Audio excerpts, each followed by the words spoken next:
My saying is this: everyone thinks it's funny when I'm being disrespectful.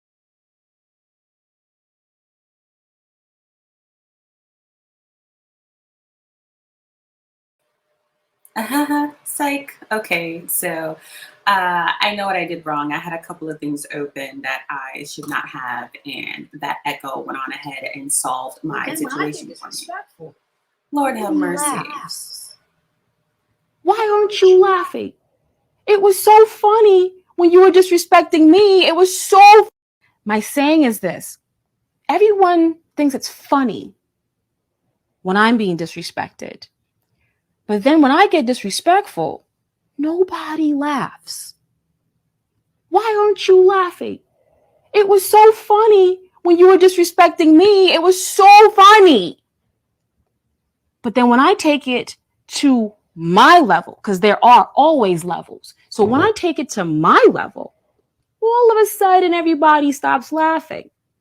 My saying is this: Sis, oh my goodness. Sis has survived for such a time as this. Uh, in case you didn't know, this is completely viral. This Karrine Steffans hot take is completely viral. This is from an interview with DJ Vlad. They're talking about many things, many things. And that was a nice little clip that people just resonated with all over Earth. I mean, more than 99 million views on that thing, shares. People like, oh, she's my spirit animal, this, and, you know, all this admiration for her. And she's just coming off the dome. Karrine Steffans is a bit of a genius. She gives me autism spectrum, and I'll tell you why. She gives me autism spectrum because she's a genius. Not everybody with ASD is noticeable. Not everybody you can just look at them and tell. Not everybody is nonverbal. Not everybody is, you know, obviously ASD. But her level of genius, her level of kindness, empathy, sensitivity, and when people have ASD, they have a hard time with betrayal and treachery and why it's not okay to tell the truth. And so this woman may not be ASD at all. She may not be on the autism spectrum disorder um, spectrum at all, right? I'm just saying from my point of view, um, looking at her again, like I remember looking at her in my childhood and having feelings about her, but looking at her as an adult is something completely different. I want to share this video is called, you know, Tyra Banks is the villain because good Lord, Tyra really was the villain. Tyra, in revisiting this, I see why Naomi Campbell didn't treat her well. People did a number on Naomi Campbell's reputation, calling her a bad person, as if, you know, Naomi Campbell is actually very sensitive, very classy. You don't know nobody who's given more money to orphans than Naomi Campbell, other than, you know, Michael Jackson. You don't know nobody from the first world constantly in the third world like Naomi, except Michael Jackson. There's a reason Michael Jackson picked her as his model for Keep It in the Closet. That is a true humanitarian. That is a woman who would spend her days and nights when she's free on the living room couch of Nelson Mandela. Like, what do you really know about Naomi Campbell? Like, let's really talk about it. That is a good woman. And her having an attitude, I mean, when you are the most beautiful woman in the industry and simultaneously one of the darkest, and you're going through all the things dark skinned models go through, yeah, there's a problem. She's a Black woman. Yeah, there's a problem. And she would never have survived as a supermodel if she didn't develop those tools of Black womanhood, if she didn't develop her sass, if she didn't develop her clapback, if she didn't develop her confidence. And think about it like this. When there was that feud between Tyra Banks and Naomi Campbell, I didn't know any better. I was a child, and I sided with Tyra. I believed Tyra because Naomi was paying the situation dust, and she wasn't caring about, you know, she was on the last episode of the Tyra show and apologized to Tyra and cried, you know. And Tyra was just so satisfied at watching the tears of Naomi. Um, but you've got to ask yourself why Naomi and Iman didn't have a problem. Because if it was all about, oh, it's another black model, oh, it's another version of you, oh, it's a blah, blah, blah, there can only be one, what's really going on? And when you look at the way our Tyra was, and y'all, I must have went to America's Next Top Model, auditions, and the lines were wrapped around the building, and just good God, okay. So I loved me some Tyra. I adored me some Tyra. Revisiting this, I see exactly how she got what she got from Naomi Campbell. And what's crazy is that entire show, America's Next Top Model, was supposedly based upon the trauma that Tyra sustained from Naomi. When you listen to her talk about how she feared Naomi and how she, her experiences with Naomi Campbell, it's like she was basically doing to those girls what she felt like was done to her. And saying to them, if you can't handle this, you can't be in my shoes. When in reality, those girls went through all that stuff and went home. They had their long hair, got their head shaved bald, and went home. Humiliated on TV and went home. Did not become America's Next Top Model. We saw Eva in some things. We saw a couple of the other girls whose names escape my mind at the moment. We saw them in a few things, but I mean, most of those girls went home. And so they paid a top model price for nothing. They paid the cost to be a Tyra Banks level boss and didn't get it. And that's heartbreaking. Exploitative, low-key, high-key bullying. I watched some of the old footage. You know how Tyra was like, we were rooting for you. We were all rooting for you. I never yelled at a girl like this. When my mom yelled at me like this, it's because she loved me. Right? Just looking back over that and seeing what was going on and seeing how much Tyra wanted to conquer that girl and how much she could not be conquered and how she wanted to break that girl and how much she could not be broken.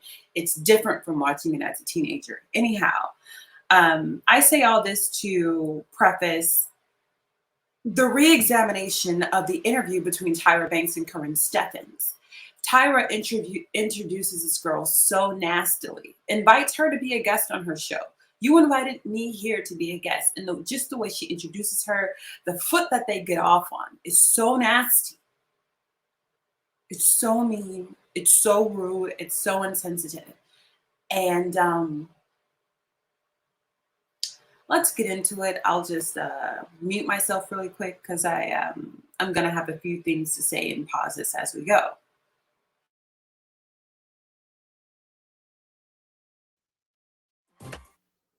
Some women cannot get enough of men who have power, who have money and influence. But when it comes to celebrities, some women get sucked into a world of star obsession that they cannot resist. My first guest is the author of the controversial New York Times bestseller, Confessions of a Video Vixen. Karrine Steffans may not be a household. What kind of introduction was that? Some women who I am better than. Obsessed. They get sucked into men with money. Because you don't like men with money? Is that it? Because you don't like men with power? Is that it?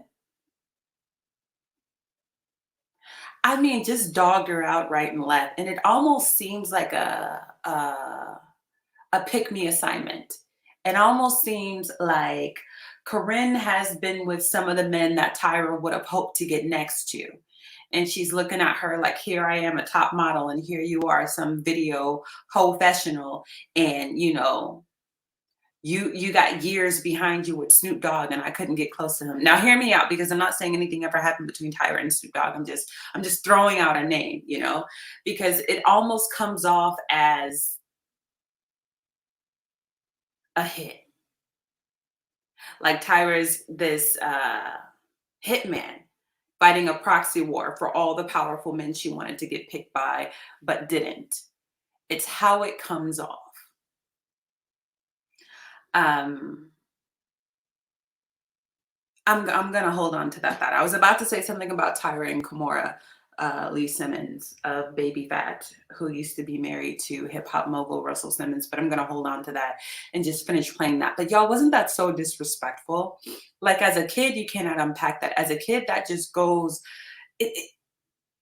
As a kid, all the framing of this is acceptable to you. You don't have a defense against it. You don't have a critical thinking skill level where you say to yourself, there's something very off with the way that she introduced this guest. It's giving Mean Girl. Name. But if you watch hip hop videos, you may feel you know her at least by sight. I just remember growing up and wanting to be in Hollywood, all the stars were. But when she went public with her story as a hip hop arm charm, she revealed a lot more than skin. The result was Confessions of a Video Vixen. Arm charm. Kiss and tell Karrine. I mean, the way she talks about her is brutal. Thank you for being a guest on my show. Kiss and tell, like what?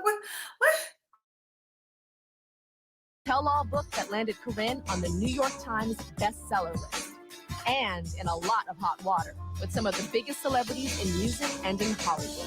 I've had intimate relationships with a lot of people in the industry, famous actors, directors, musicians, NFL. She's making news, she's naming names. Jack was a very generous man. Josh stayed with me for a year.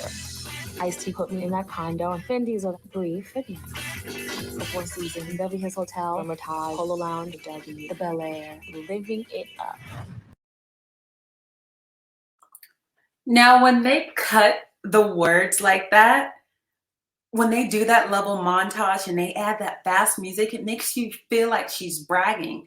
But if you close your eyes and listen to her voice and look at her facial expressions, she's confessing. Alhamdulillah. She's confessing almost like a Catholic schoolgirl in a confessional. Like, she's not, yeah, girl, Cartier, hey, Vin Diesel real quick, and Ja roll over. Shaq was hella generous. Like that's not what it's hitting for. That's not what it's giving. It's solemn. And again, as a kid watching this, like it didn't register that way. It's like I drank the Kool-Aid, I believed the hype. And although, alhamdulillah, although I could relate to Karrine, because she's obviously suffering from pretty girl syndrome. She's obviously suffering from, I mean, and from so much else. But there's pretty privilege, and then there is pretty prison. Pretty privilege was me being in a bind and knowing that I could walk into a Hooters and get hired on the spot because of how I look. That's pretty privilege. But pretty prison is when everybody is dedicated to ruining you, your reputation, and your name because they're so afraid of what you can do with men because they want you. And that doesn't just ruin your reputation with men, it ruins your reputation with women, with family, with everything. When in reality, like, it's not like Tyra Banks doesn't have you heard that song by Taylor Swift, Blank Space? Got a long list of ex-lovers, they'll tell you I'm insane. Well, I got a blank space, baby, and I'll write your name. Like it's not like you don't have a long list of ex-lovers. Like, it's not like you haven't, been in a bed or 3 or 4 or 5 or 6 or 7 or 8 or 9 or 10. As long as you've been in the industry. I mean, Karrine's got body count and you've got body count. Like, the shaming of Karrine.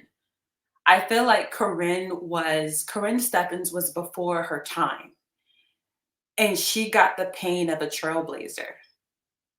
She was before her time, because if Karrine came out with her book and everything she said in 2022, she would have been received very well.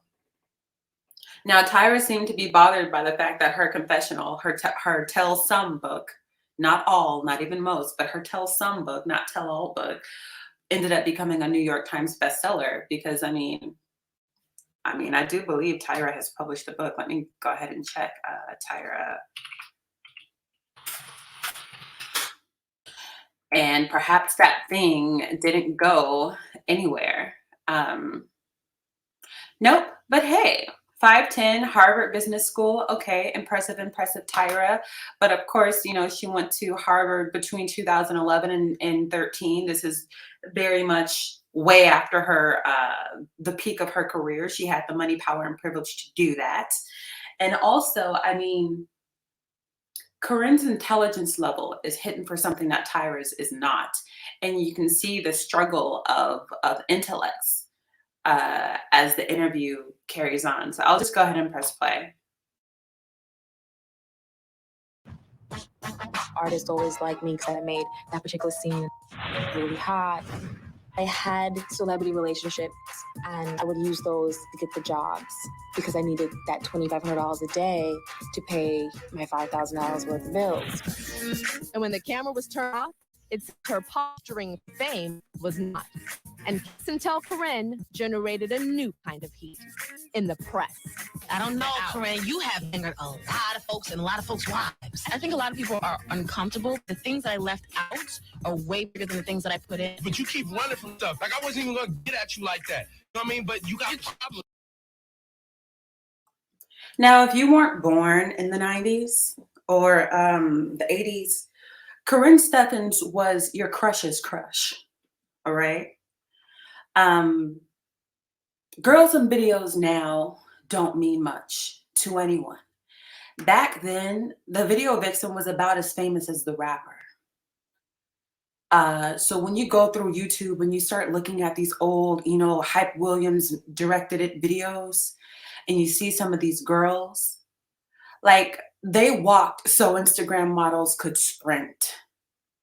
Like girls getting paid $55,000 just to show up and record for 4 hours because she was the thing every man wanted and every woman wanted to be. Now imagine you're Tyra Banks and you're a whole entire supermodel. You have the height, the symmetry. You have been competing in this business and you know, everything is a white beauty standard and you made it. And then here comes this very black looking broke island girl who every man who is an eligible bachelor to you is looking at her. And everybody's watching her, but they're not looking at you. You.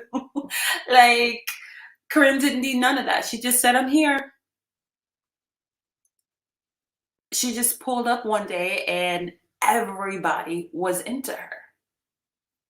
And you can say it was for sex, you can say it was for this and that, but most of these relationships were substantial. I mean, maybe not with Jay-Z, maybe not with, you know, I've not read the book and I definitely do want to buy the book as a writer myself. I just appreciate her so much more as an adult. But you can say that these were fly-by-night relationships, but she was in these men's lives for years to the point, you know, Snoop Dogg would, you know, his wife would call Karrine and be like, hey, have you seen Snoop? And Karrine will be like, oh no, he didn't come here this morning. All right, thanks. You have a good night. Good night. Click. Or you have a good morning. All right, you too. Take care. Bye. Click. Normal conversation. So when they're like, oh, you're upsetting so many people's wives, it's just like, okay, well, these are the wives who are out here like, just don't embarrass me. As in, you know, the people who say, quote unquote, cheat respectfully.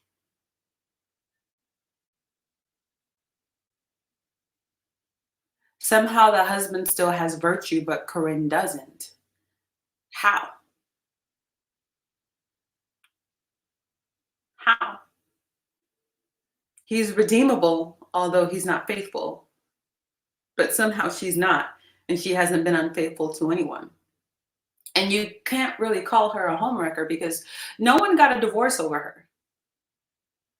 No one decided to leave their man over her. She didn't, it's me or it's her, and I'm going to put my foot down and you better pick me. This actually isn't a pick me at all. If you look at their exchange, Tyra Banks is giving way more pick me energy than Karrine. Hang on. You can't keep running. But this video vixen makes no apologies for outing her famous lovers. And here's the deal, because they were like, you can't keep running. And the thing is, you heard how they were coming out. Yo, I wasn't even going to come at you like that, blah, blah, blah. You remember how Six the Goddess just had that panel with Libido, Chaos Truth or something. And she was just like, you know, I feel uncomfortable. Like I'm feeling a little bit like this grown man is yelling at me, and I don't want to be on this panel. You're yelling at me. You're asking me about my underwear. You're making me uncomfortable. And people are like, oh, you're just weaponizing your femininity against men to say that you're scared. And I'm just like, Karrine Steffans had to deal with that face to face with these men on microphones. Before the male podcast, she had to deal with the pre-freshen fits in tiny studios, and they're hopping up and down in front of their mic. All right, then what is, show me then. I wasn't even trying to come at you like that. I'm just, and then she would get up and excuse herself. And so they're saying to her, well, you can't just keep running. She's a little tiny woman. And good God, did she age well? Oh my God, this woman is every bit of the same vixen she has always been. That's how you know she's a good girl. She didn't lose any of her looks. There's nothing drooping or stooping on that woman. Like that's how you know that there's a heart in her chest and that she's doing something, like she's an alchemist. Anyhow, she would excuse herself from the studio, and she's just like, it's always my people. It's always Black people. She's like, I don't want all the white people to get the good stories. I don't want all the white radio stations to always have my every interview. And she's like, I keep trying to come to Black people. I keep trying to give you the interview that, you know, that does numbers and that gets ratings and all this stuff. But you disrespect me so hard that I end up excusing myself. I would like to share this with you, because I mean, when you're talking New York bestseller, like if you Google Karrine Steffans and like in her heyday, everybody wanted to talk to her. Everybody wanted to talk to her because she had something on everybody, and she was willing to talk. Now, people don't go over the fact that, you know, they're concerned with her outing celebrities, but they're not concerned with her outing the guy who raped her without the G, right? Karrine was a kid. And I think what a lot of people don't understand, it's like now that I'm grown, I can look back at Tupac and be like, oh my God, that was a kid. He died when he was 26. He was murdered, unalived. And as a kid, I thought Tupac was a grown man, you know, because he was such a king. He had such a kingly kind of presence. He was just sovereign. Like there was something about him that said, I'm the supreme level of man.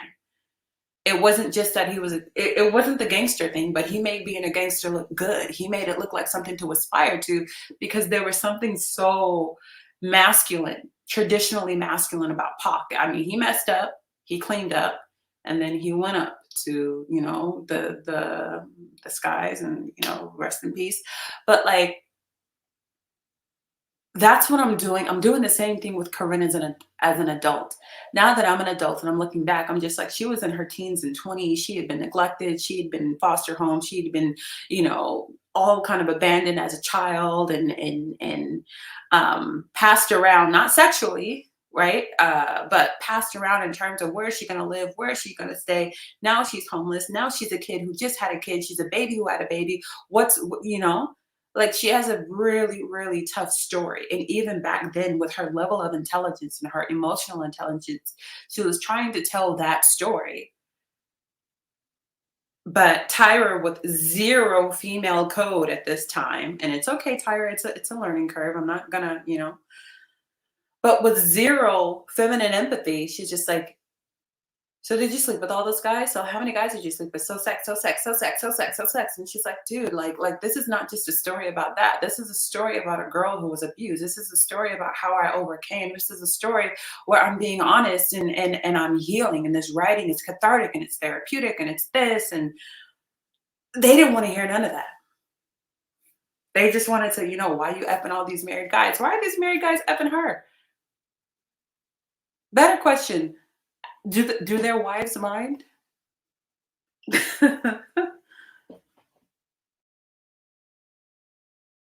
Some were husbands or fathers. She says it's her story to tell. And as for the men who paid for her life in the fast lane, she says she's kept their secrets long enough. I just told the truth, and there's a good feeling knowing that you told the truth. Please welcome Karrine Steffans to the show. So Karrine, I have to admit, I read your book from cover to cover, and I know that you named a lot of names. Why don't you tell us some of the people that you name in the book? Before I let this play, I just wanted to go on ahead and say that Karrine was written about first. So people are treating her like she's some kind of a scorn lover who couldn't get picked. And trust me, if she wanted to get picked, I mean, she's more beautiful, more intelligent, a better mother than, sis is on the PTA, you know, at least at the time of this video. Karrine was written about first. People were rapping about Karrine in songs. People were talking about her in different magazines. And I mean, her name was everywhere. I had no business knowing what a superhead was. But I figured it out by and by because people kept talking about her. I didn't even know her name was Karrine Steffans. I thought her name was Superhead until she was just like, don't call me that. But I'm just like, I thought it was like her celebrity name. Like there's Sir Mix-a-Lot and there's, you know, KRS-One and there's Superhead. I don't know. That's your name. Or so I thought. It's not. But so many people had talked so much about her and so bad about her in hopes of sabotaging her, in hopes of silencing her, and in hopes of isolating her, that this book is more a response. It's like, you know what? I did do dirt, but I didn't do that. I did do wrong, and here's my truth. If you're going to call me something, call me what I am. Don't call me what I am not. Don't call me according to the machinations of this and that rapper who wanted me to himself, and instead I told him there's no way I'm getting rid of Lil Wayne. Don't call me that. Like call me what I am. This woman's honesty is almost scary. And I love it because I can relate to that. I can relate to unflinching integrity, and a lot of people can't. I can relate to being honest to the point where it's a detriment. The Quran says, speak a true word even if it's against your own self. I mean, this woman could be the most just judge if she ever put on a robe. If someone ever gave her a gavel, she would be the most just. And that righteous indignation and that inclination to justice is what gives me autism tease. I hope YouTube doesn't censor the word autism, but let me just finish playing this. Look at Tyra's micro expressions, bro. It's like Tyra wants to whack this girl upside the head. I mean, whack her. Well, I just want to say, too, it's not a tell-all. I left a lot of things out for a lot of good reasons. So it's a tell a lot. It's a tell some. It's not even a lot. Okay. It's just a small part. So even in that little clip, that was Tyra trying to dominate her. And Karrine is just, you know, you can tell Karrine didn't mean any harm, but that Tyra was slighted in that moment. She's like, it's a tell-all book. It's like, you know, well, it's not a tell-all book. Well, it's a tell-a-lot. It's a tell some. And it is a tell some because in reality, so many of those celebrities were just grateful that Karrine didn't say it all. Please believe some of these men, she was with them strapped up, put in the strap, Brokeback Mountain, backdoor mount. Please believe she was doing some things with these guys that is highly suspect for them in their heterosexual images. Please believe, because I'm telling you, the stuff that she said about Vin Diesel in that book is not what we know about Vin Diesel today as far as him being bisexual. We had no idea Vin went both ways, and Karrine did not out him. There's a bunch of men where she talked about her relations with them and what she knew about them, but only as far as it affected her and her story. Some of these men she could have outed in the worst way because they did the worst of what they could do with her in front of her. because of the lack of respect they had for her. So there are things that people aren't willing to do in front of those they want to impress. But when they think that you are no one to impress, it's like you might love your dog, but you also fart in front of your dog. Your dog might come to the bathroom while you're wiping or something like this, but you love your dog. And because of that, like if your dog was ever given a voice, good God, the encyclopedia that your dog could bark up about you. In reality, Karrine kept a lot of secrets. There was a person, I think it was Wendy Williams, who was interviewing Karrine Steffans, and she was like, "Is this your getup? Like, is this your bait?" And she's like, "What? What do you mean?" She's like, "You don't have on any makeup and you're gorgeous. Like you look almost virginal." And she's like, "No, I always look like this." Karrine's skin, the purity of her skin. This is her real hair that you're looking at. There might be a track or two in the back, but some of the accidental shade here is Karrine tossing her real hair and Tyra patting her wig, her sew-in. Tyra knows beauty very well and understands that she's looking at a woman who to this day has never needed cosmetic surgery. She's got on her glasses and she's got on her, whatever, but like this woman's a knockout. And this is after having her son. This is after childbirth and labor. And to this day, this woman's a knockout and very intelligent.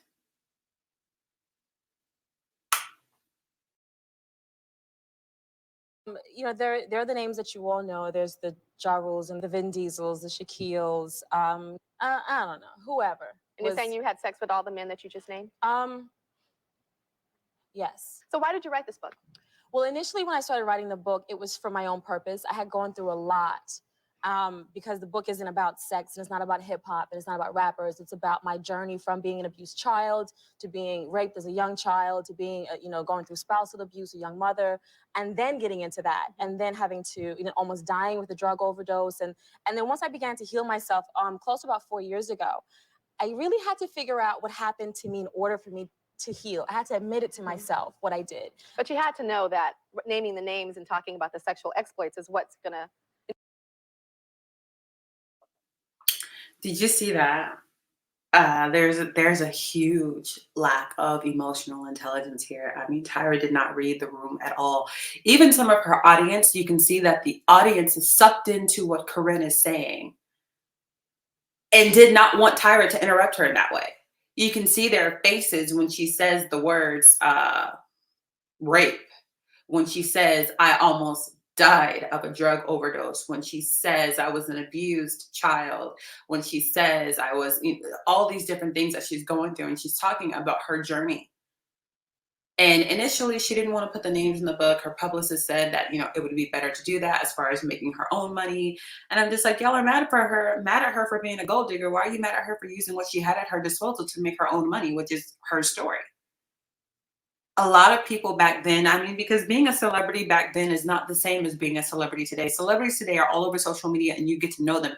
Celebrities were so mystified, mysterious.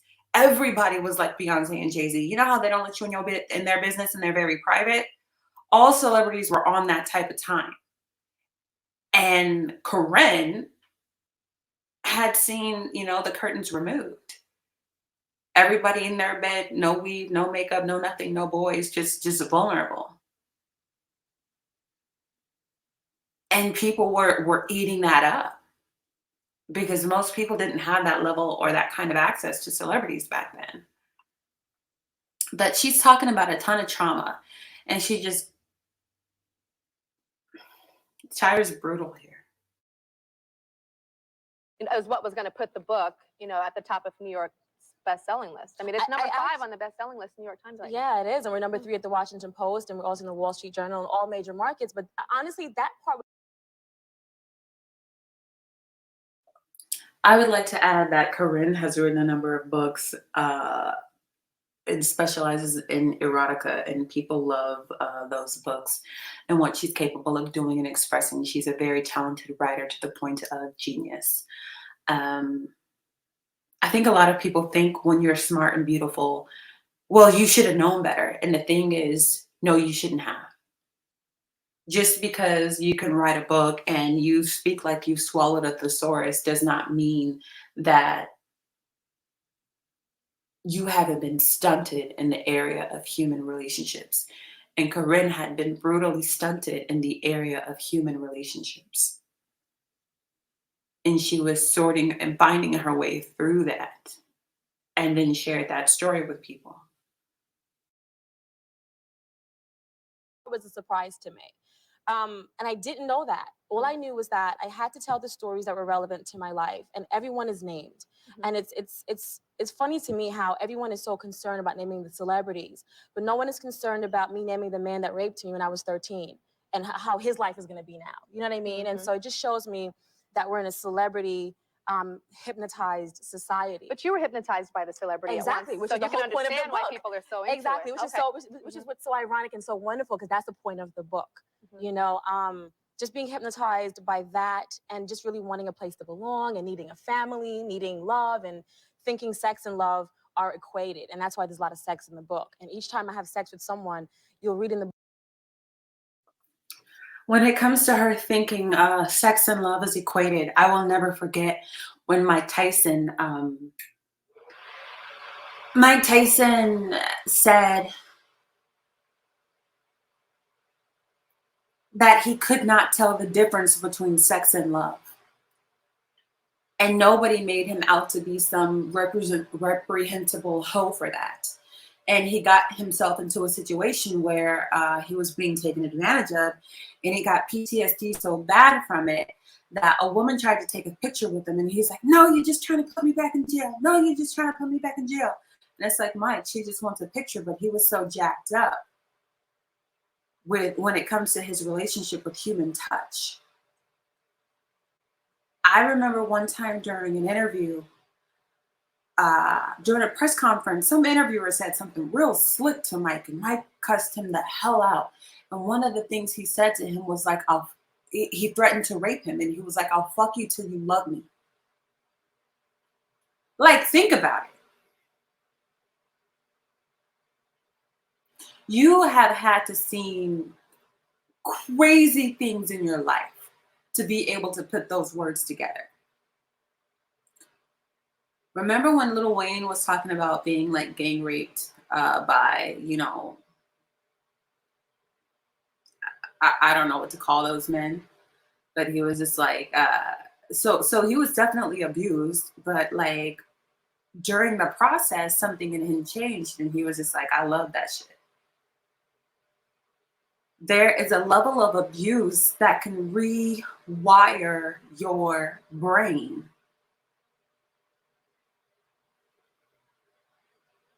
Mike has been through it. Karrine Steffans has been through it. Kevin Gates has been through it. Kevin Gates talked openly about how, you know, he had been, you know, touched as a kid, you know, by a grown man, and, you know, what that turned him into, and how he ended up, you know, so hard because, you know, that vulnerability of when I couldn't defend myself.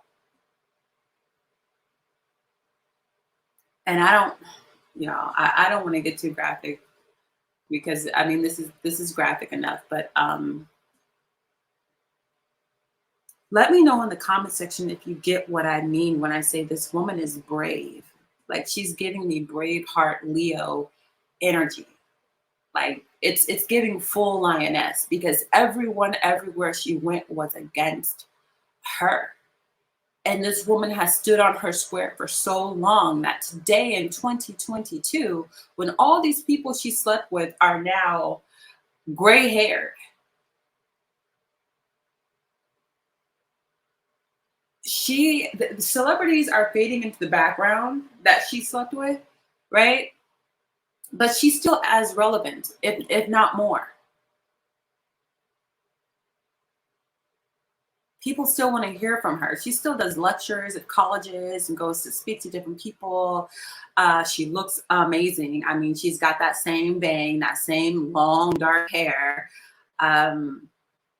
She did something right because time was kind to her. And this is not cystoplastic surgery. Like, it's the same lips, it's the same cheekbones, it's the same eyes, it's the same one eyebrow that goes up further than the other. You know, Botox making them even. Like she did, something's going right in her heart. But also, that's another thing that's giving me autism spectrum disorder, because ASD people don't age. They are eternally 16. And that lends also to ASD people a level of naivete that people think you're not supposed to have when you're an adult. They think, you know, well, you're grown and you should have known. But it's like, nah, I'm not wired how you're wired. Book where I say, I just loved him. Why do you say that? Because I noticed that. I noticed that you have sex with this guy. Again, Karrine tossing her real hair and Tyra being barely able to scratch in between her tracks. Like, it's low-key shade, because I remember when Tyra Banks took that weave out and showed her hair on her show, she was so scared. She was so scared. She was so scared. And Karrine is just tossing her real. I mean, this is before the natural hair movement. It's before. And Karrine is just sitting in her Karrine-ness. Surgery free. Like, it's a flex. Sorry, it's a flex. How you flexing on a supermodel and you're not one? Like, Tyra's uncomfortable. Karrine is uncomfortable too, because Tyra really drills her here. But I mean, And you said that you loved him. Yeah. What was that emotion that you were feeling, and why would you say something Exactly, like that? because in my head I did. Because Even when, because in the book she says that she'd have sex with somebody and then they'd get up and then they'd leave, or they'd tell you to leave. So how could you equate that with love? I was never told to leave. I just think that, you know, I spent years with people. There's hardly anyone, there's a few, maybe one or two in there where it was uncomfortable and we separated. Jay-Z was like that. Dr. Dre was like that, where you just know you're better off being acquaintances and not lovers, and you stay friends afterwards. There are people that I stayed for years, just off and on. But everyone would have to go. No one lived where I lived. They had lives other places. And so, have you upset people from writing this book? I haven't.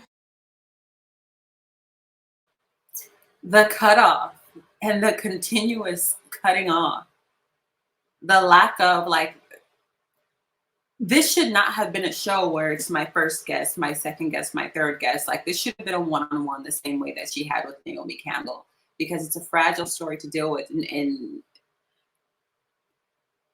Tyra is a bull in a china shop at this point. And I know that Karrine thought that, especially because of Tyra's history, that I know Karrine did not walk into this interview thinking it was going to go this way. I know she did not walk into this interview thinking she was going to get Wendy Williams type energy. And you can tell she's thrown off by it when she adjusts herself in her seat. She gets uncomfortable, adjusts herself, gets uncomfortable, adjusts herself. Heard anything from anyone. The people that are most upset will be my mother and my ex, because they were the most brutal to me. And I was honest about that. Brutality, and that upsets them. So these Celebrities rappers aren't upset that you wrote about them? No, they're fine, because there are so many things that I left out. The things that I got a lot of calls. So if you ran into Usher, or you ran into Jay-Z, or you ran into, they're like, hey, Karrine, it's cool? Well, we haven't been cool for years. You know what I mean? So it's not like I've had friendships all this time. These are people that I haven't spoken to, with the exception of Usher, who I haven't spoken to in years. And so when we do see each other, and we do, Four Seasons brunch, and you just kind of pass each other. That, with the exception of Usher and Blink, gave me a message. Let me know if it gave you the same. You do one of these and you just keep going. Because I'll admit, if somebody wrote something about me in a book, I'd be pissed off. Yeah, people wrote things about me in songs. So I've been pissed off before. I've been written about in magazines, you know, that were lies. And I've been pissed off before too. You know, so I know how it feels. But the difference is that the things that were written about me weren't the truth. And this is the truth. And I tell them, as I tell everyone, if your name is in this book and you see something that you don't like, then you shouldn't have done it. So do you think that you wrote this book because of revenge, out of revenge? No, see, revenge is something that happens when people are. So instead of Tyra acknowledging that she made a mistake, she just moved the goalpost. So Tyra is trying to relate to these very, very wealthy men who have way more power than Karrine ever has had or ever will have. And she's like, oh, well, I would be upset if somebody wrote like that about me in a book. She's like, okay, well, I've been written about in books, in songs, in magazines. And yeah, so I know I've been upset too. You're talking to me like I'm starting some shit. I'm not starting no shit. I'm finishing some shit. And this is why, like, when she gets to that point in that Vlad interview that I just shared, and like, it was so funny. It was so funny when people were, you know, treating her a type of way, but when she takes it to her level, all of a sudden nobody's laughing. It was so funny when y'all were on Karrine's case. Superhead, but when she started talking about what you like in the bed and how she has, Lord have mercy. Now you're not laughing. Now you're nervous. Now you're scared. She was picked on first. I think all of this could have, I mean, maybe not, but I was going to say, I think all of this could have stayed private if people didn't start talking about her first.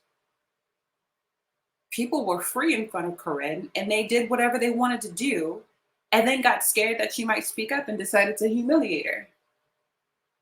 I watched a guy throw Karrine in the dumpster before.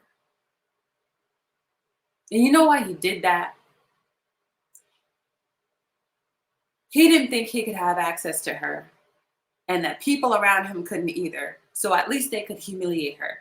That's literally what just happened to Six Dagatas at the Lapid Network, where they started asking her about her panties, the color of her panties, and things about, you know, well, that's like me asking you if you had a BBL. I'm like, just all kinds of things. I'm like, because you don't have access. You don't have reach. Because no matter what you say about the number of men Karrine has been with, it's tax bracket, baby.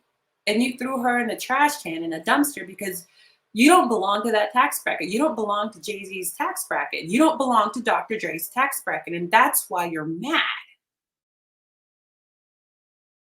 Miserable and upset and But weren't bitter. you miserable and upset? Not when and I wrote bitter? this book.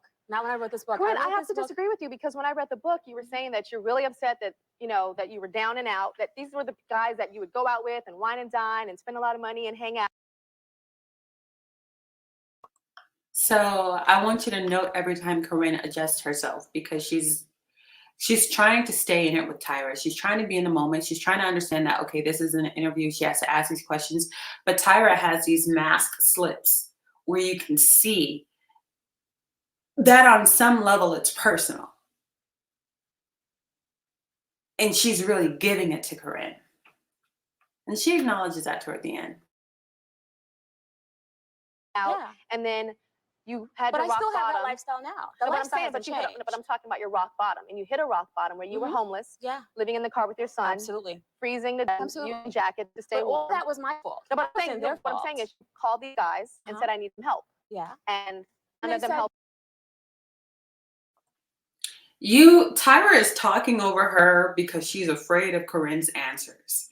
If Karrine's answers were aptly understood and heard by the audience, that audience would belong to Karrine. I've watched this 3 or 4 times, and I can hear her say, but that was my fault. Why would I be upset with them? Just owning her shit, taking responsibility, standing on her own 10 toes down. And Tyra is over talking that, trying to push it like, no, but you were miserable. Well, I wasn't miserable. Well, you were bitter. Well, I wasn't bitter. Well. And I'm like, Tyra.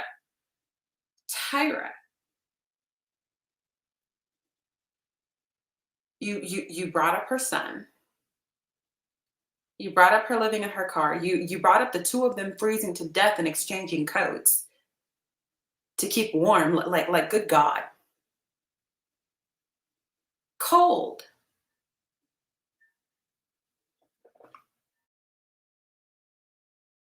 Helped you.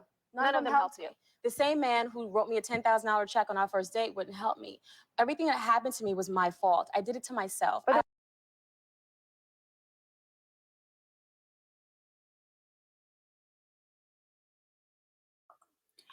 I recommend that you guys watch this by yourself without me interrupting, but every time you see the audience, except for maybe some of the Black women, but when you're looking into the faces of the white audience members and the Asian audience members, they are enthralled with Karrine.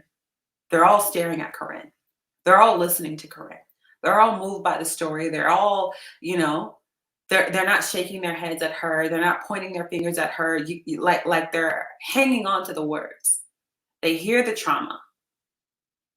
Now, some of the sisters, you know, like one of them asked her really what I find to be a very antagonistic question. I'll just go on ahead and get to it.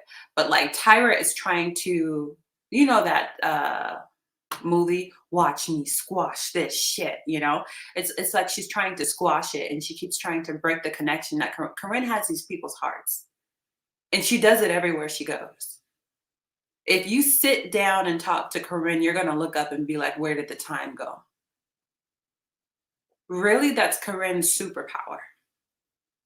It's superhead was the wrong word. Like this woman has a superpower. This woman, between her beauty, the cadence with which she speaks, her diction, you're hypnotized. This is not a video vixen. This is a siren.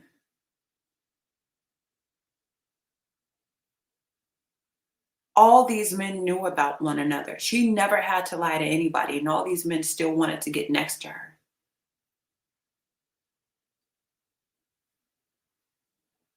She has inner power. She has personal power that people are mad at and they don't think she should have. Anyhow.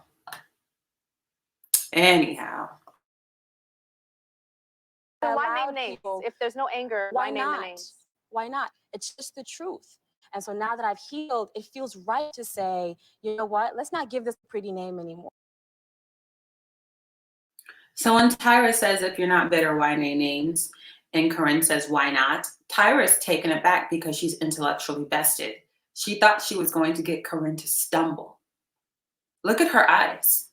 Look at the fire in this woman's eyes. She knows exactly what she's going to say, why she's going to say. Like, Karrine has been punked and bullied for years on so many different radio shows and whatnot. Like, she's tried and true. She's tried by fire. So you think you're going to bring her on your show and embarrass her too? It's not going to happen. Yeah, you can make her uncomfortable, and she's feminine enough to admit that. But I mean, this is just a truth teller. This is just yellow hair is very fitting because she's a canary in the coal mine.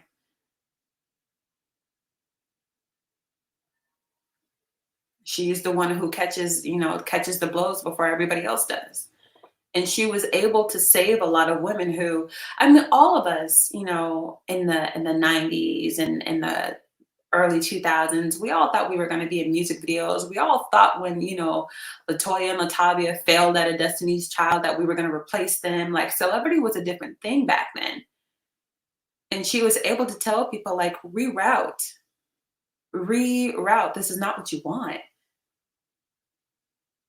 She saved lives. She saved a lot of vulnerable women and a lot of vulnerable people. Because you started to want that life by the time you were 13 or 14. And when you're 13 or 14, you have no idea that, you know, sex is on the table. Remember that song?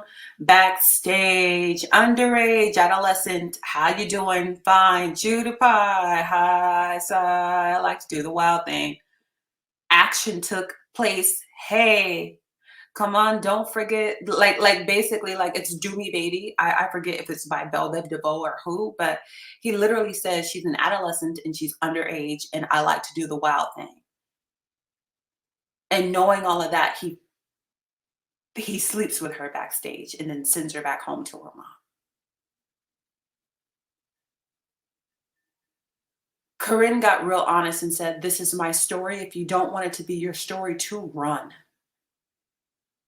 Every mother and father should be like, good looking out, Karrine. Everybody who has a daughter that they love should be like, good looking out, Karrine. It's crazy. more. Let's not say I was hanging out. Let's not say I wasn't.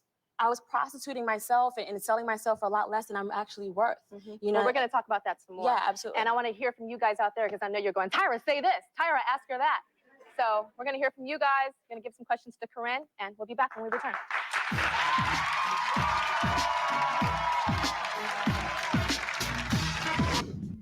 Up next, more secrets revealed from the video vixen, Karrine Steffans. People expect me to be ashamed. And I think that it bothers a lot of people that I'm not ashamed. It doesn't bother me that you're not ashamed. What bothers me is I think you do know exactly what you did. When you get a cold, you can't always slow down. We're back with the controversial author of Confessions of a Video Vixen, Karrine Steffans.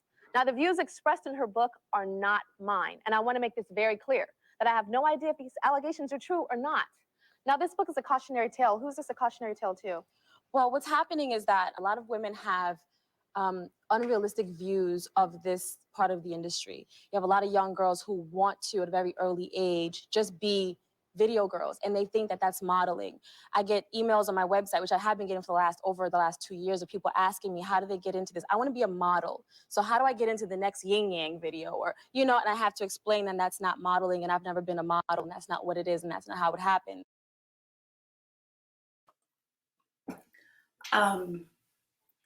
So I'm going to go ahead and say something. When I was in college, I was a super Christian, and I ended up becoming a super Muslim right after that. I ended up converting to Islam. But even though I was a super Christian, I wanted to be a model. When you are the tall girl your entire life and you grow into your beauty, you just, at least at that time in America, you just thought that you were supposed to be a model. I wanted to be a model, and basically this guy told me that he could help me get into the industry and blah, blah, blah. And I have to be flexible, willing to meet, willing to work. And this man kidnapped me and sexually assaulted me.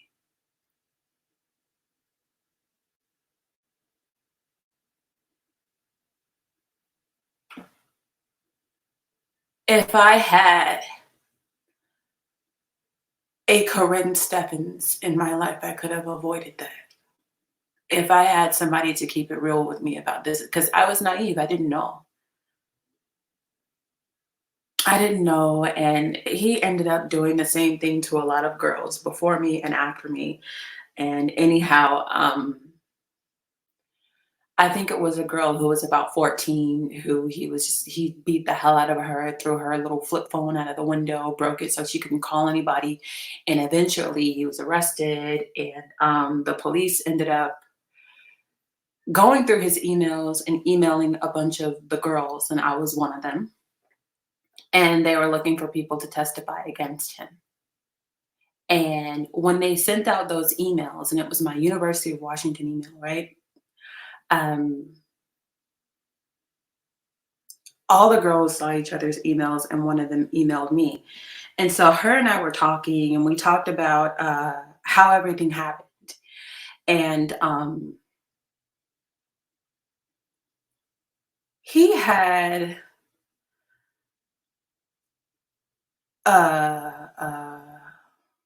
I guess a script. He would invite you to eat, invite you to a movie, take you to the movie theater, and say, oh, didn't know that this movie theater was closed, right? Some kind of a movie theater. It was like black and red on the outside, and it looked like it had been shut down for years. But, you know, I'm a kid, you know, I'm a kid, I don't know. You may not think college kids are kids, but I think college kids are kids, especially given that, you know, I'm very much ASD spectrum, which is why I have been identifying these things in Karrine, whether or not she is. Anyhow, so he would try to take you out to eat, isolate you from your friends, take you to a movie.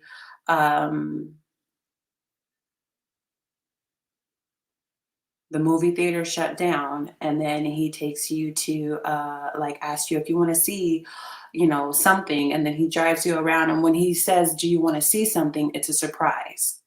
So he drove me super far out and showed me all the houses of the Seattle Supersonics. That is no longer an NBA team, but it was. And it's an area that I was not familiar with. So when you're from Seattle and you think that you've seen all of Seattle, and then you see this, you're a little surprised. Now, surprise, surprise, where he ended up taking me was actually, remember I said I was super Christian. So anyhow, it was a hill next to a church that I had performed at, but it was so far out. You know, the black churches are in the inner city, Seattle, Kent, Tacoma. You know, it's not where he took me. Like, he took me out to what we call the boonies. And I didn't own a cell phone yet. Like, that was at a time where not everybody didn't have a phone yet. I was late to getting a phone, but like everybody didn't have one. And so I couldn't get away from him. But when I mentioned where he stopped, when I mentioned the willow tree and the lake and whatever else, she was like, oh, the girl who I was talking to, she's like, oh, me too, me too, me too. Yeah, that's where he did this and he took her virginity. And the thing is, it affected her in a way that it didn't affect me. It affected her in a way where she felt like because he took her virginity, that she was supposed to love him and stay with him. Because we have these purity cultures and these shame-based cultures where, you know, you got to watch your body count and blah, blah, blah. And we blame ourselves for sexual assault. Whereas I had already suffered child abuse, so I made no such connection to this man. And I encouraged her as much as I could to take the witness stand. She didn't. He ended up being convicted anyhow. And as far as I know, he had like a count of 7 to 9 years or 5 to 7 years, something like this.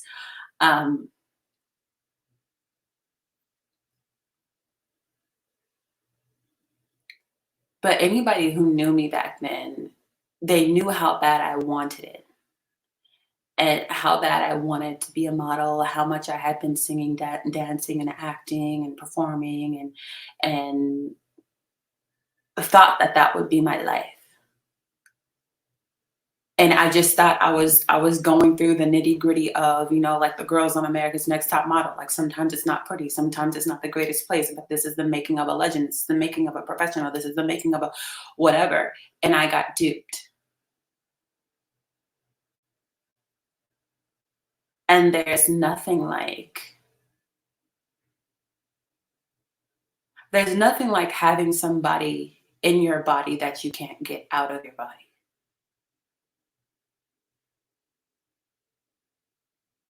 So again, when I'm sitting here listening to Karrine talk about how she was raped at 13 and how Tyra just like goes right past it, I'm just like, Tyra.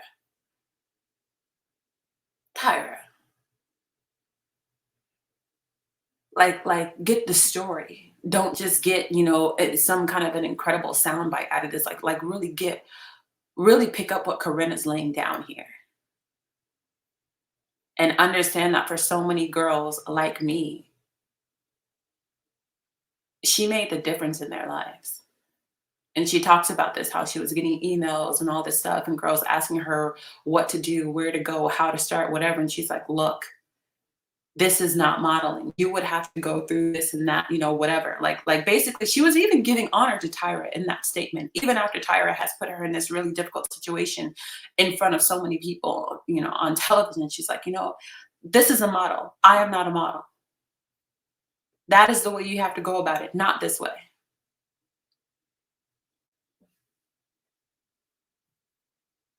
There are so many girls who we just get ate up by the modeling industry, by, you know, some photographer, some agent, some manager, some just ate up because they didn't know any better. It's casting couch for real out here. It's Epstein with no answering his door with no clothes on for real. And I am very grateful to have my health, But there are women who didn't make it. There are women who go through these things and they get up with herpes, they get up with something incurable, like, and all we can do is make a joke out of Karrine Steffans. Out of a woman who literally decided that living by her truth, she would make herself the barrier. I just, y'all don't give her what she's due. That's all I'm saying.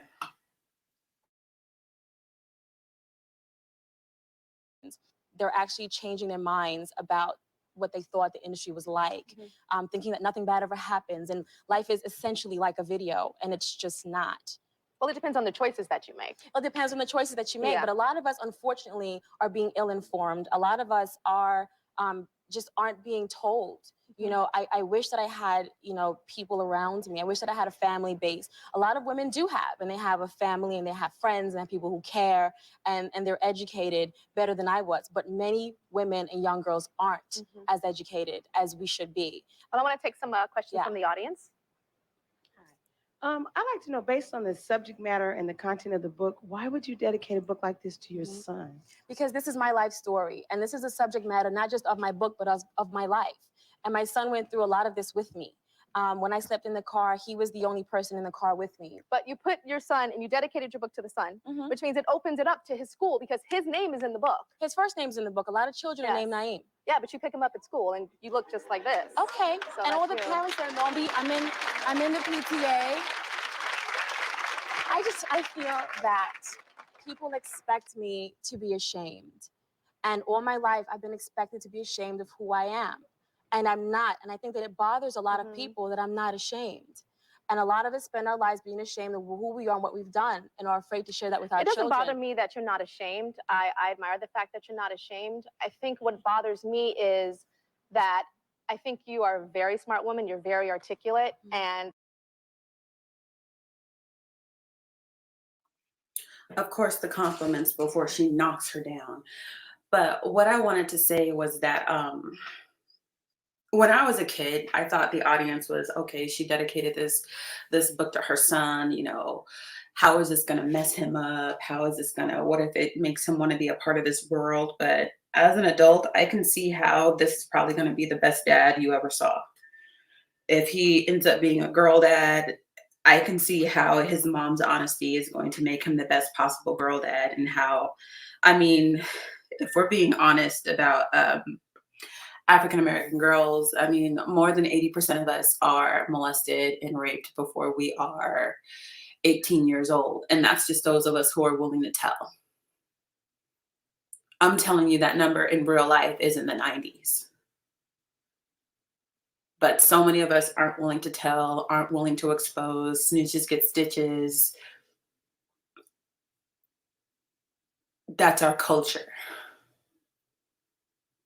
But him seeing all of the traps and all of the snares, you know, that his mother got caught in. If he ends up being a parent, that is going to be a great parent, and those are going to be safe children. And that's what we want for all of our children. Parents who have a level of vigilance that keeps you safe, so you don't have a horror story to tell by the time you're in your late teens or early 20s about being kidnapped and sexually assaulted and whatnot.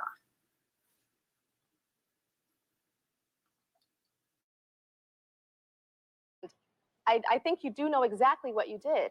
And you knew that naming names would be the thing that makes the press, because you. So she's talked about rapes, drugs, overdose, homelessness, and all Tyra wants to say is, you know what you did when you were naming those names, girl. Okay. Okay. So that's what matters. You were attracted to that. You're attracted to names. You're attracted to celebrity. And I think you do understand that naming these names means that, you know, this is going to get attention. Tyra, you're attracted to names and celebrity too. Why do you say it to her like it's something she should be condemned for?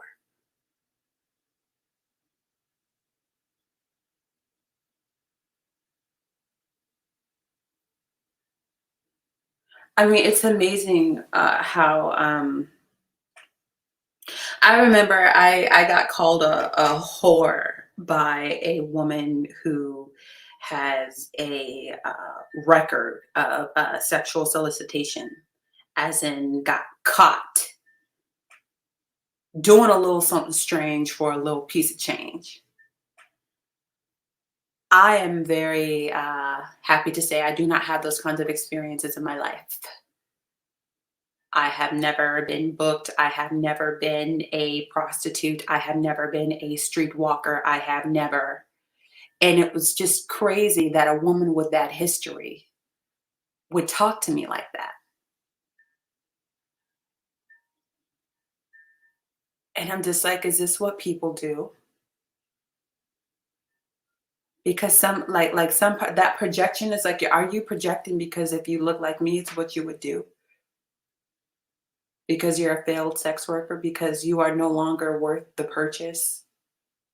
Is that what the problem is? But they will use the shaming language on people who they're in no position to shame. I want to be very clear. Tyra Banks is in no position to shame Karrine Steffans. No position. For what she did with her body, who she slept with, like if it boils down to body count, which it really shouldn't, but I know it does, in no position.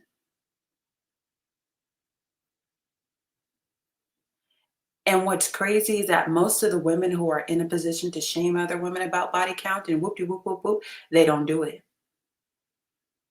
They don't do it. It's just like how most really beautiful women don't talk about other women being ugly. Usually the people who can cast the first stone don't cast it at all. On some straight up Jesus, he who was without sin cast the first stone, and all these people start walking away and Jesus is drawn in the dirt with a stick, and then he's the only one qualified to stone that woman and he doesn't. That's a trend among humanity. And so you see these people, you know, because this is a slut shaming interview. It's what it is. I'm just like, you know, Tyra, there are industry stories about you too.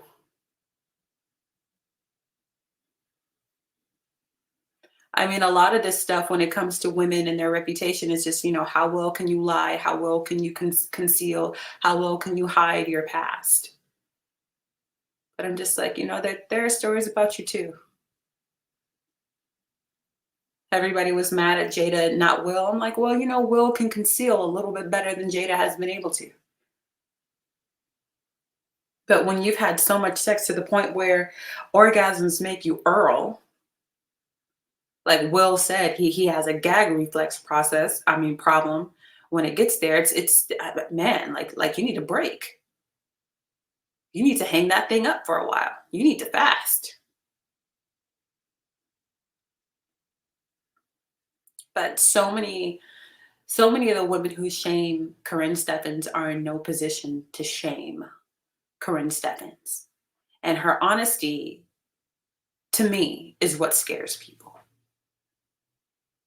Because that girl, if that woman is Toto from The Wizard of Oz.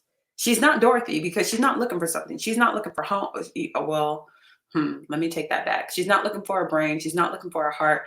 But minding her own business, she would just go and kind of pull that curtain back. It was Toto the dog that pulled that curtain back and revealed The Wizard of Oz to, you know, Dorothy and her crew. Karrine pulls the curtain back, and so many people need that to make educated decisions.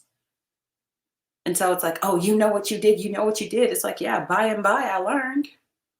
After getting so deep, after being in too deep, after trying to swim my way back to the surface, yeah, I got it. But like Karrine got into this when she was really, really, really young.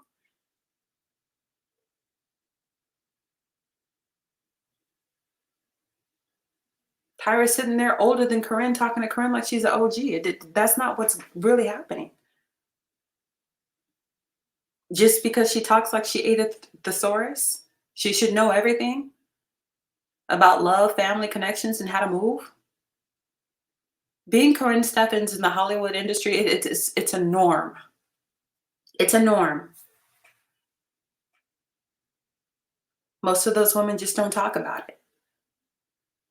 And they're predatory towards young girls. Oh yeah, he just wants to hang out. Oh, he wants to give you a jacket. It's just like how men in prison be like, hey man, if somebody offer you a Snickers and they put it on your bed, nigga, don't take that candy, man. Don't take that candy, man. Because they're gonna come and collect. And you had no idea. You thought it was just somebody being supportive because you're in the slammer and you need some comfort and somebody just wants to be your boy and you're grateful.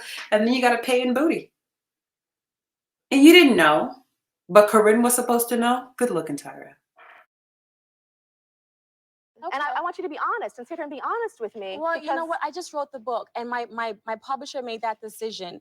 Initially, the book had no names in it, and there are a lot of things that have been taken out. But the publisher can only make the decision. The publisher of what made you the agree with. decision, and I agreed with it because I felt that it was the truth and it was actual. I didn't hide anything in You that just said book. you hid a lot. Well, I mean, of all the things that were written, I didn't hide. She did not say she hid a lot. It's a play on words to make her look like guilty and a liar. She said she left things out. So whoever she was doing in the booty with a strap, she left that out. She might have talked about giving Jay-Z some head, but she didn't talk about giving somebody else some bottom. She left out the more humiliating things, and really those people are grateful to her for leaving those things out because they'd be humiliated had she said those things. If a woman says she sucked your thing, that's a lot less humiliating than saying, I strapped in and, and I rode him from the back. At least for these men. Maybe in 2022 with Tyga chasing, trans women, maybe it's not so embarrassing. But again, this time we live in today is not the time of yesterday. And Karrine protected the more sensitive secrets and still managed to tell her own story. And it was brave. And you can obviously see how brave she had to be when even the women are, it was normal to be a pick-me. It was normal to be a mammy. It was normal to be male identified. So she's catching hell. Names and places and dates to protect people. This isn't a book about protection. It's a book about honesty and confessions, both on my side and hopefully on theirs. How mad were you at those rappers that didn't support you? Not mad at all, because I went back to them. It wasn't like they said no to me and then I was like, oh, that's it. I'm out of here. I'm going to write a book. It was okay. I went back. They gave me more money. I hung out. I still took the trips. I still did all of that. And then I left because I knew. Not every single one of these guys. Every single one of Not every single one. You didn't go back to every single one of them. Well, the ones that had the most money, the ones that were flying me around, because I was homeless at the time. I was homeless at the time. And I had to find a way to get back on my feet. So in the back of my, because I knew. Not every single one of these guys. Every single one of these guys. Not every single one. You didn't go back to every single one of them. Well, the ones that had the most money, the ones that were flying me around, because I was homeless at the time. I was homeless at the time. I replayed that just to display the level of satisfaction on Tyra Banks' face when the audience laughs at Karrine. And I had to find a way to get back on my feet. So in the back of my head, I know, okay, you don't care about me. So when I told you I was getting evicted, you said, whatever. So now I said, hey, everything's fine. Well, yeah, that was just, that was a bad week. I'm fine now. Okay, here you go, more money. I knew that if I wasn't the party girl anymore, then they wouldn't take care of me. Karrine Steffans, thank you for being here. And thank you for being honest. You're dying inside, aren't you? I haven't been the hardest on you. I've seen your interviews, and there have been people that are super duper duper hard on you. This was actually a walk in the park. Maybe I just wasn't in the mood for it today. I'm moody. You're moody? Yeah. Well, you came on, and hopefully you're on a better step to get your life in the right direction. Absolutely. We'll be right back. Mood for it today. You're dying inside, aren't you? I haven't been the hardest on you. Now, okay, here you go, more money. I knew that if I wasn't the party girl anymore, then they wouldn't take care of me. Karrine Steffans, thank you for being here. And thank you for being honest. You dying inside, aren't you? I haven't been the hardest. It's crazy that somebody like Tyra Banks is asking somebody like Karrine Steffans to be honest, because that woman tells the truth with unflinching integrity. And Tyra, not so much. And then, you're dying inside, aren't you?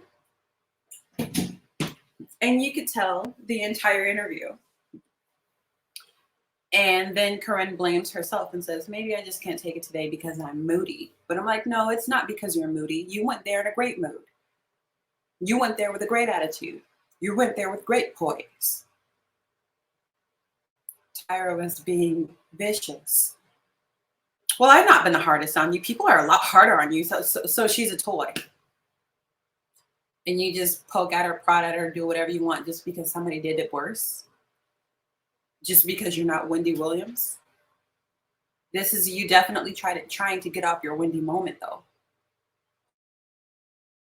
It's on you. I've seen interviews, and there have been people that are super duper duper hard on you. Maybe This was actually a walk in the park. Maybe I just wasn't in the mood for it.